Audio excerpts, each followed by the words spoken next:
doing some filming with the pros, both men and women, and they were like, "Do you know about the milk cup?" And they're like, "Yeah, I know about the milk cup."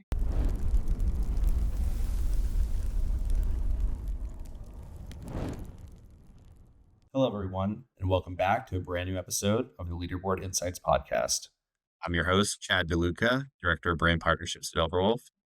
Today, I'm excited to be joined by my good friend, Ella Maynor, and a leading voice in advertising and gaming, Max Bass, VP of Emerging Connections at GALE.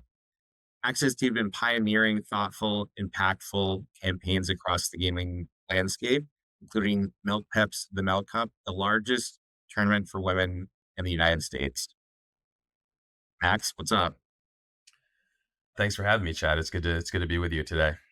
Good to be with you as well. I think, before we were going to dive into anything, we'd love to just introduce you to our community and share a little bit more about your background and your role at Gale and all the things that you guys get into.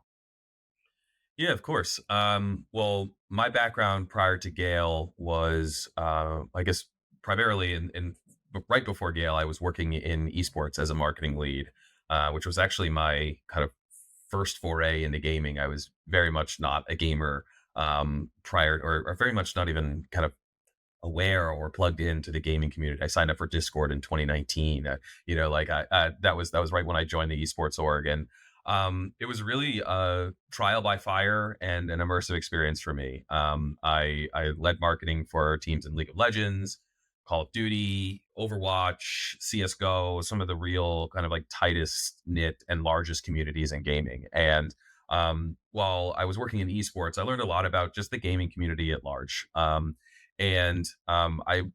got that job leveraging my experience as a marketer. Before that, I worked at another marketing agency for 8 years, leading digital campaigns, and some non-digital and more traditional campaigns just in marketing. And I knew that I could bring some of that experience to esports, where the goal was to sell tickets, because Call of Duty and Overwatch were franchising their leagues going into 2020, and we all know what happened in 2020. So the job changed a little bit when there were no more in-person events. I led the marketing, and really kind of driving people, driving digital growth, building sponsorship deals for our teams, up until spring of 2022, which is when I joined Gale, um, really with the mission of kind of bringing gaming partnerships and gaming opportunities to Gale clients, in a role as the director of content partnerships and influencer marketing. So that's a little bit about background for me and how I ended up where I am today. Yeah, you mentioned community, and I think that's something that has been a big part of my journey in gaming and the esports space as well. And I think obviously for you guys in all the things that you do with your clients, that seems to be a pretty big focal point. Could you just tap in a little about your focus on community, how you approach when you're going into strategy, recommendations, planning, keeping that front and central? Yeah, I mean, building community is a personal value of mine, and something that is really core to the work that we do at Gale as well. For me and in gaming, it's tied to the work that we do in Discord. It's really tied to any brief that we get that is like, okay, which communities does this tie us to? Does this give up us opportunity to engage? In gaming, we're really focused on creating programs for niche groups rather than necessarily the millions and billions of gamers across the world. We find that bringing personalized experiences is more valuable to people, and delivers better results. At Gale, we've actually done some community research for some of the loyalty work that we do, and found a lot of data that actually supports a lot of those beliefs. Things like 70% of respondents saying they're more likely to join a loyalty program that includes an active community. People, over 70% wanting to engage in loyalty communities, that are active and seem that way. And so it's really about making sure that people feel immersed and engaged in the program, and that you're delivering valuable information, valuable experiences that feel specific to them. And that's an approach that we have in gaming and across all of the work that we do at Gale. Oh, that's great to hear. I think it's a good segue into one of the things we are going to touch upon, which is underrepresented communities in gaming. And I think when people think gaming and esports, predominantly a male space, just due to access and the way that things have trended in the gaming space. But you always see the statistics out there that 50% of gamers are women. But that being said, there's not a lot of opportunities for women. Um, Good segue to just what you all have been able to do around working with MilkPep and creating the Milk Cup. So, would love to hear again more about community, why you built something around that to empower, uplift, and enable an underrepresented community in gaming. Yeah. I mean, first and foremost, Milk is overall committed to elevating women in performance spaces. But we have a couple of different programs on Milk that are focused on that. And in gaming, we didn't start, obviously we didn't start with a milk cup. You don't start by saying we're going to build the biggest Fortnite tournament for women in the world. That was something, that was a conclusion that we came to through working with the community, with the gaming community. And so it's a program that we built through insights that we collected, with the programs that we were building already in gaming, and through working directly with folks in the gaming community. Um, we we saw very early on a lot of stats. We saw the 50-50 gaming split.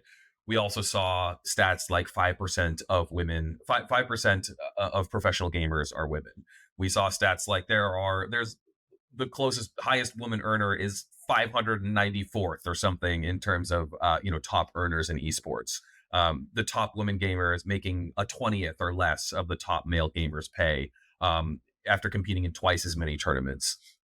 And so we began to collect those data points after starting a Discord and building a UEFN map and kind of being in Fortnite. And we know, our marketing instincts are telling us like great marketing finds a problem and solves it. And we looked at the landscape of what had been done for women in gaming, and we saw a lot of one-off tournaments, a lot of influencer tournaments, a lot of spots that spotlight issues but don't necessarily solve those issues.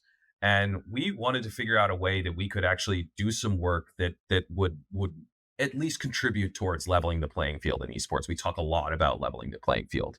Um, and we looked at the competitive gaming space, and we were like, look, like we can't, I don't know that we can stop, you know, people from talking terribly online. I don't know that we can jump into a server and create bots that are going to kick you out if you're toxic, but we can create an opportunity that does not exist today.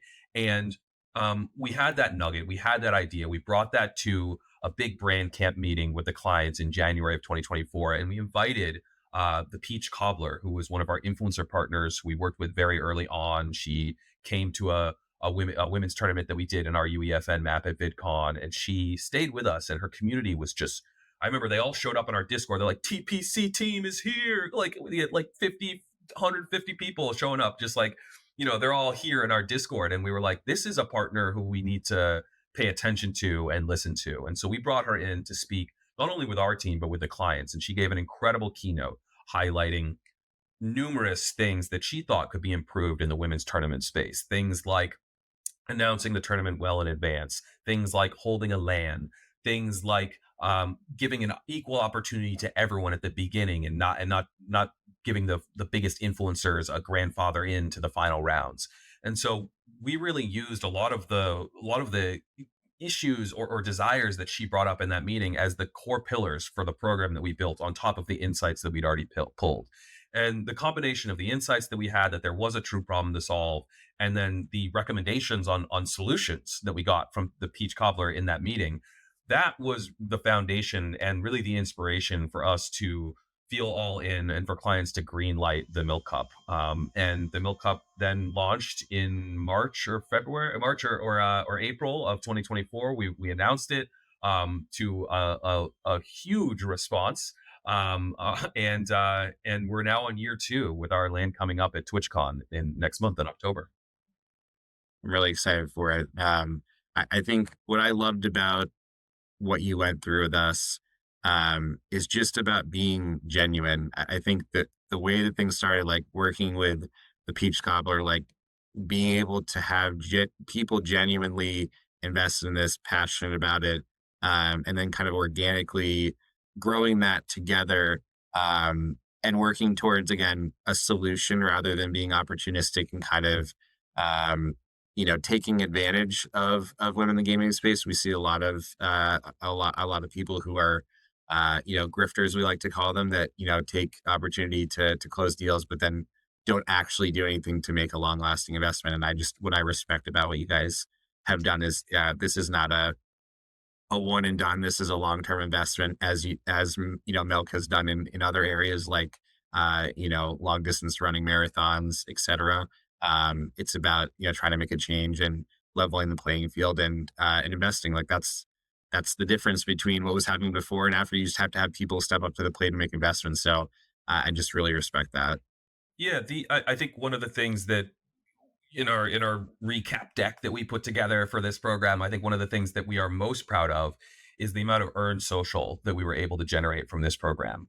I mean, we had hundreds of millions of impressions of people in views of people just posting about the milk cup, talking about the milk cup, the LAN alone. Every we gift bag every almost every participant. There's a top down photo of all of their gift bag stuff spread out on their hotel bed, or their desk. And we just know that opportunities to the reaction to the announcements, whether it's a LAN location, the prize pool, all of those things. Like, we know that the opportunity to treat these women as they are, as they are the professional athletes, and give them an experience that is as close to on par, or even in some cases, we're doing different things than the FNCS or any other esports league, and really show them that we're invested in creating a real legitimate tournament series. I think that has resulted in so much, good vibes, so many good vibes, and so much reach that we're not paying for, other than what we've invested in building this tournament. And so, it's really paying off for us in that regard. And then also in regards of, we are seeing great business results for Milk as well. We were able to reverse a decades long trend or contribute to, at least reversing a decades long trend in milk consumption, last year by 40 million gallons, some odd. And we are seeing incredible increases in perception, among our target audience, with milk, and seeing milk as a performance drink, which is our main goal in marketing here. And so, it's all really working out for us, and it's been a pleasure to be a part of. I just what I loved about you're talking about earned media, or organic social conversation. What I loved was, I think the gaming community in general, like, while there is toxicity, there also is a lot of just support mutually across. I think, again, the people who are the top people, like, they like to celebrate. And so you had some of the biggest names, both male and female gamers, supporting, co-streaming the LAN and kind of the finals, talking about it on social, cheering on it, especially if they were part of esports organizations that had participants, like, cheering them on. Like, it's like it's just peak esports. It's peak gaming. Like, it's people coming together, supporting each other, and it was just really cool to see that, like, really good, genuine, positive conversation. Yeah, one of the coolest things to see. I mean, I keep on saying that because I just love the experience coming from esports, and then getting to do something like this has been amazing. But it was really cool to see 5 or 6 different esports orgs posting about their talent going to the Milk Cup last year, and this year as they compete in the qualifiers, just posting and supporting them. That's amazing to see. And then a few of us were able to go to the FNCS Pro Am this year in Los Angeles, and we did some filming with the players there. It was pros playing with creators in a tournament for a big prize pool, and they were doing some filming with the pros, both men and women, and they were like, "Do you know about the milk cup?" And they're like, "Yeah, I know about the milk cup. I'm rooting for Moxie, or I'm rooting for Frantic, or I'm rooting for Canary." And it's like, they know the brand, they know the tournament, they know the players. It's really cool to see the amount of support that we're getting organically, that we've been able to generate just through building something that feels like it has a real place in the competitive gaming space, run by little old Milk. It's cool. What do you think other brands who, whether they're experienced in gaming, whether they're looking to do their first thing in gaming, can learn from what you've done, not only with Milk, but with all the other clients that you all have worked with? We talked about community, but what are some of the things that you think brands can take away from your approach, whether it's being data and insights led and having that go into a strategy, focusing on community, supporting underrepresented groups? What are things that you think other brands who are watching this or agencies can take away and learn? Yeah, I mean, I do think it starts with community, and so I'm going to start there, but I will get to some other points. We have a philosophy here when it comes to gaming and community marketing at Gale. And it's immersion over impressions, and we're really focused on the ability to immerse ourselves with an audience, with a community, with a group of people, and deliver authentic value, incredible value to them through our marketing. And at Gale, we also like to say that we're creating entertainment, not ads. And I think that it's really by creating entertainment, something of value, and entertainment is value. It's not just about giving away free things. Rewarded video is awesome, but it doesn't always have to be something like that. But like creating something that is ripe for consumption, creating something that is ripe for participation, creating something that has real draw and magnetism. I think that that's important in gaming, and in order to do that, you need to have a specific target that is beyond 18 to 24 or 24 to 45. It needs to be beyond that. You need to understand that that is broken up into segments, and sometimes those segments are tens of millions, sometimes those segments are thousands or tens of thousands or hundreds of thousands, and that what your opportunity is, depends on budget, depends on goals, depends on a lot of other subjective things with a client. But I think the approach of um, focusing on how you can deliver value to an audience, focusing on, there's not always going to be a problem to solve. You're not always targeting a marginalized group, but you always should focus on delivering something that people actually want to consume.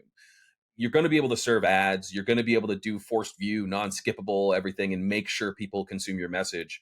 But in order to, we've seen really, really measurable results from not just forcing people to consume our messaging and our content, but creating real entertainment and like the milk cup, and then having milk messaging be something that comes along with it.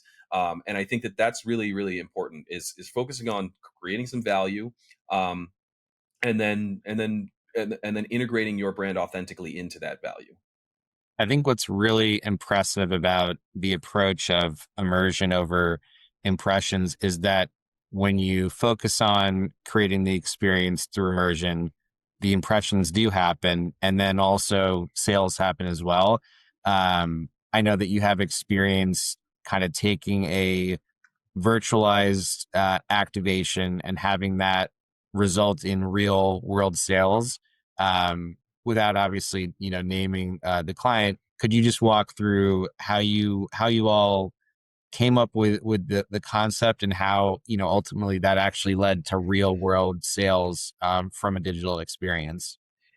Yeah, I mean, this was pre, we had a CPG client, and we brought them into Roblox because that was a game that we saw as emerging. I think this was 2023, and it was where their audience was, and um, we didn't build their own game. That was just a choice that we made. But we found an authentic place for them to integrate their game, their product, and it just so happened to be a restaurant game where we put their product on a menu, and we allowed players to earn merch um, for that brand that was reflective of that brand, their colors, their branding, and we sold 40 over 48 million of their product digitally in that game, through the game mechanic in the restaurant game that we integrated into. And it was hugely successful. I think that at the time it was the most sold food item on Roblox. Um, and it was really, really great to see the in-game stats and the earned media that we were able to get to that. But then, shortly, that actually came at a time that client didn't typically advertise. We did it in a period of time when that the client didn't typically advertise, because we wanted to see what the result would be in terms of impact on sales. And so the Roblox integration that I think was 2 or 3 weeks long was the only thing, only advertising that client had in market at that time. And shortly after, we looked at year over year sales for that period, and we were up by almost 30%. And so, we weren't selling directly from that Roblox game, but we were able to kind of correlate the year over year numbers to an incredible lift in sales performance. Likely, or at least in part, driven by the incredible engagement that we saw with our integration into that game. And during that integration, the game had an increased player base.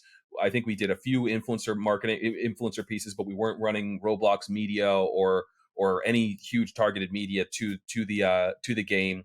It was a big push in their Discord. We saw a lot of great sentiment from their Discord that the developer had, of people really loving the integration, and we saw so much great UGC from people building out their restaurants and their houses in the game, all with our branded merch. And so that was a really incredible validation of immersion over impressions, in that a fairly small audience, a million or a couple million players, really drove some pretty significant impact for us on the bottom line for this client. It's just so impressive. I think, another thing that I wanted to chat about, and this has been, a topic of recent discussion, whether it's on LinkedIn or wherever. What is your viewpoint on, creating bespoke experiences within a game from scratch for a brand versus immersion into an existing environment? I don't think that there's a right answer. There's obviously merits of both, and it really depends, but would love to get your take on, when you're approaching things like this for clients, how do you make a decision on what to do? Yeah, I mean, I think there's not, I don't have a rubric necessarily that says when, if when, if then. It's to me, it's a delicate decision. I mean, we've done both here at Gale, and we've seen success with both. I think that build integrations are obviously cheaper.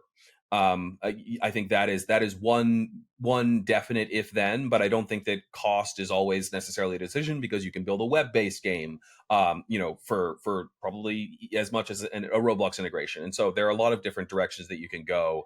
If you don't have the budget to do a full Roblox game or a full Fortnite game or something like that, I think that it's really driven by strategy, and strategy building out, the why. I don't think that anyone builds a game because they want to build a game. You build a game because of who you want to reach. You build a game because you have a brand story to tell.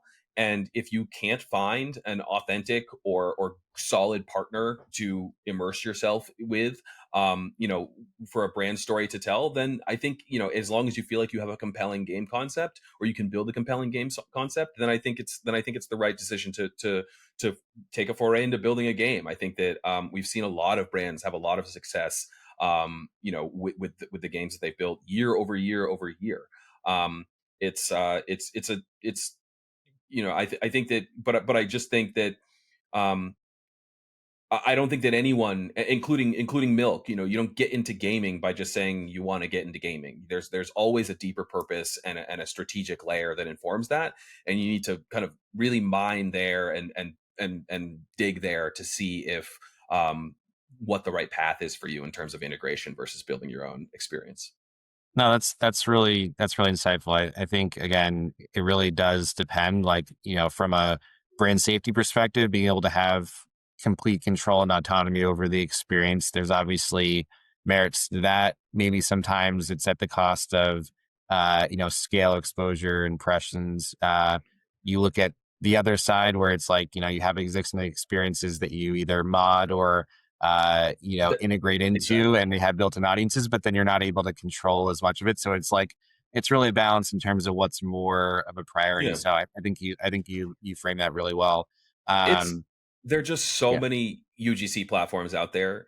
Um, there's just, if you have the right creative thinkers, there's so many options that you can consider. What, to your point, mods, games on multiple different platforms, outside of that, like if you're starting with gaming, you're not even, rarely are you saying we need to build an experience. You need to justify all of those at every different decision. And so, really you start with options that include events, creators, media, streams, etc., and then you have to narrow it down to why are we building a game, or why are we, and is it a game, or is it a mod, or is it what are the is it an integration into an existing game that isn't a UGC game?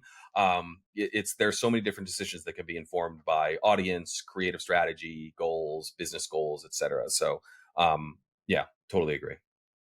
I think so. Another thing that's really interesting about how you all approach things is there's not like one tactic when you're doing executions. Like it definitely seems like you have a well-rounded, cohesive media mix strategy when you're going, whether it's Discord and influencers, whether it's building an activation, doing social, doing content, IRL, traditional media, weaving that all together. I think there's a financial services brand that you've worked with that you've built out experiences and wove that in nicely together and had a really good response within Discord, but then also feedback from the community that was actually something that they wanted to see. Could you just go into that a little bit and walk us through how that happened and the success? Yeah, I mean, we've had. I mean, I think one of the. I mean, this was on Discord, like you mentioned, and I think one of the things that we've really learned, um, knew it because of what we've seen on Discord with art communities and Web3 communities and AI communities, and my own TV watching community that you're a part of. But it's not just a platform for gamers. It is a platform that is big in gaming. It is a platform that was created by and for gamers, but it is not just a platform that is used for gamers. Even during COVID, there were music venues using Discord in different ways to kind of keep communities together and deliver content. And so we now approach Discord from a lens of the word of the day, community. And so when we were working with this financial services brand, um, and they wanted to build a Discord, we really kind of took a step back and thought about how they could deliver value, how they could deliver unique value to the audience, and not just say, "Hey, gamers, come join our Discord." For what? We'd have to be giving something away every single week, and it'd be an endless spend. And so we kind of thought about the problems that there were to solve. We did a lot of research around, um, you know, how how Gen Z and younger folks are thinking about financial situations, how they're approaching what their financial situation is. Are they, how are they getting income, et cetera? And we noticed a lot of things that pointed us towards making a Discord that connected digital creators specifically, which is one of the top professions for Gen Z, maybe not full time, but at least part time and full time, with financial experts from this client in the Discord for live sessions, for in the chat for consistent advice. And then building out an ecosystem around that where we could have bots, and just consistent communication with folks who could give these people advice on whether that be money management, budgeting, taxes, etc. And so we launched this Discord earlier this year.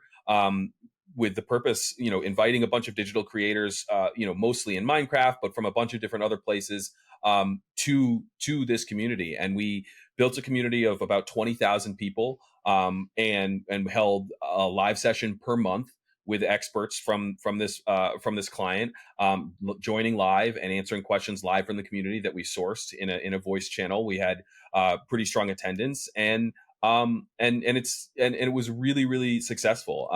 The client was thrilled. It's a platform that I think they're likely going to be doubling down on in the future, and I think that it's really a great case study for the fact that Discord doesn't have to be a channel that's just built around gaming. You can build a community there, and the gamers themselves are more well rounded than just the games that they play.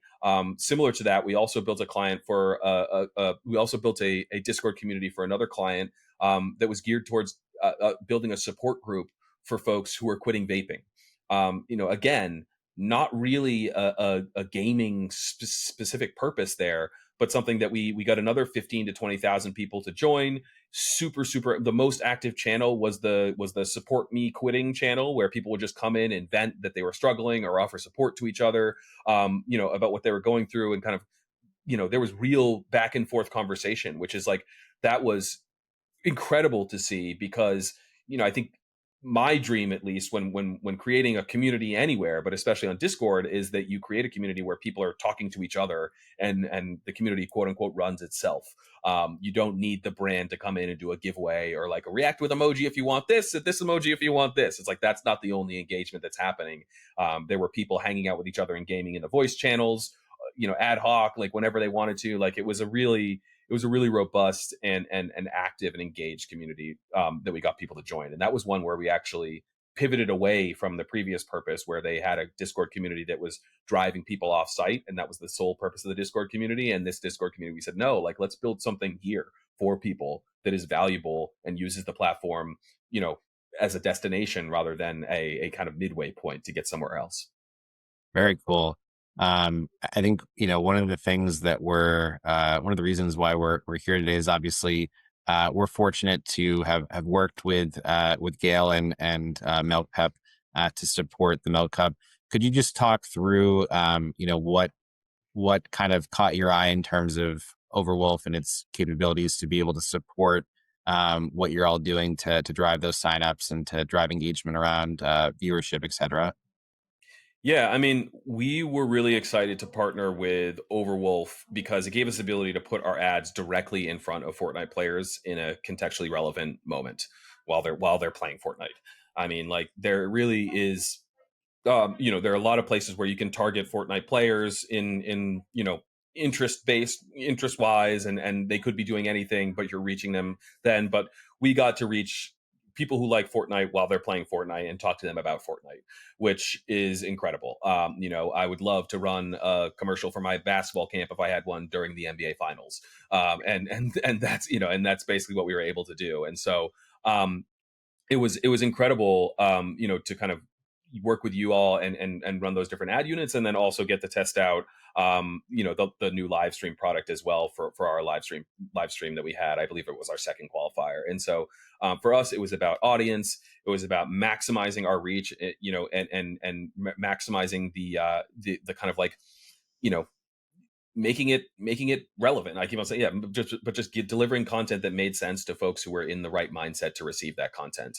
That was huge for us. And then, in retrospect, looking back and seeing the number of clicks that we were able to get from that advertising, I think it's quite clear that we reached a very engaged audience. And that's a nugget that we can hold on to for future campaigns, as we think about, any other instances where we want to drive the site, whether that be for signups, information, etc. So, really, really pleased with the work we were able to do with Overwolf this year with the Milk Cup. Appreciate that. I think the one final question, and we'll keep it brief, but um, is there any white space or areas that you think people haven't really been thinking about in gaming and gaming advertising that, maybe people should be focusing a little more in as we go into 2026? Yeah, I mean, I think that, um, I was just reading a deck, and it was like, despite the attention, 5% of brand spend is happening in gaming. In their media spend is happening in gaming, and so, white space. But, yeah, but I think more specifically, the UGC space, while it may seem crowded because you think of how many brands you've seen post on LinkedIn about what they're doing in Roblox, I think is really, really still, white space. It's becoming so much more diverse. Whether that be different games offering UGC experiences, rumored to be a big launch coming in 2026 that may offer, UGC experiences for creators and for brands, mods and some of the mod creators that you all are partnered with, different, Fortnite and Roblox, spatial, tons of different platforms that offer the ability to build on them. And I just think that, like, that's still really untapped. And then we see platforms introducing new things. I mean, even Fortnite today is now offering creators more money for for transactions in the game with V-Bucks. And so Yeah. it's there's so much competition, there's so many different incentives, so many different ways in, that I think are just like, really, brands can find ways, the Shopify integration with Roblox, like, brands can really kind of like get full funnel when they think about the gaming experience, from discovery to interactive play, down to selling digital products, and then even selling real life products. And so I think that, like, that is still white space. I think that I'm looking forward to being completely blown away, or maybe even lucky enough to be a part of something that really, like, takes the market by storm in terms of building a full funnel, almost a business, inside of a game, or game experience on behalf of a client. And so I think that that's definitely a white space. And then another white space, I think, is just, I mean, I also reading some stats that talked about how, gamers that watch a show that is tied to a game are more likely to go play that game, and gamers who play a game that's tied to a show are more likely to go watch that show. And I just think that, if brands are doing these integrate, the Minecraft movie, Fallout, Last of Us, Arcane, et cetera, all of this IP that is really just dominating, the streaming channels and the box office. I remember listening to a podcast a few months ago, and the CEO of Roblox was asked if when the Roblox movie was coming out, and he said, "No, that's not really a win for us. What would be a win for us would be the Brookhaven movie, or the insert Roblox game here." And so, if he was essentially saying, if one of the games on Roblox had their own movie, Roblox is, the analogy that I use with clients is that Roblox is Netflix and the games are shows. And so what they want is for the games themselves to be heroed and have their IP brought into different forms of media. And I just think, like, that is a huge opportunity for brands, in addition to make an extension of a game that they create, and give it more draw, or give it more narrative, or extension of a 1 month integration is preceded by a show, and then all of a sudden you can play the show, partner with creators, partner with a studio, partner with the game. Obviously, it's great for the game, it's great opportunity and unique opportunity for creatives. It creates something for the brand that, beyond the 1 month integration, could live forever. And there are really some unique partnership opportunities there that I think, it could be on YouTube, it could be on CTV, it could be anywhere. And so I think that that's something that I just have my eye on, given the amount of gaming IP that's really, just crushing it out there right now. And I think Yeah. that, hopefully, if a brand does that, they're going to do it tastefully and creatively, because I think that, like, you don't want to force something like that, but to invest there with the right partners and make something that has lasting power with some creators, like I said, and maybe some actors and actresses, that would be really, really cool. And so, maybe I'm taking it to the absolute max there. But I do think that, like, creating some content, around creating more longer form content around, these playable experiences is something we're seeing is successful in gaming at large, and something that brands can take advantage of. Gotta take it to the max. Well, what a great way to wrap things up. Max Bass, Vice President of Emerging Connections at Gale. Thank you so much for joining us and giving your perspective. I really had such a good time having you on here, man. Appreciate it. Thanks for having me. This has been the Leaderboard Insights podcast. I've been your host, Chad DeLuca, Director of Brand Partnerships at Overwolf, and we'll see you next time.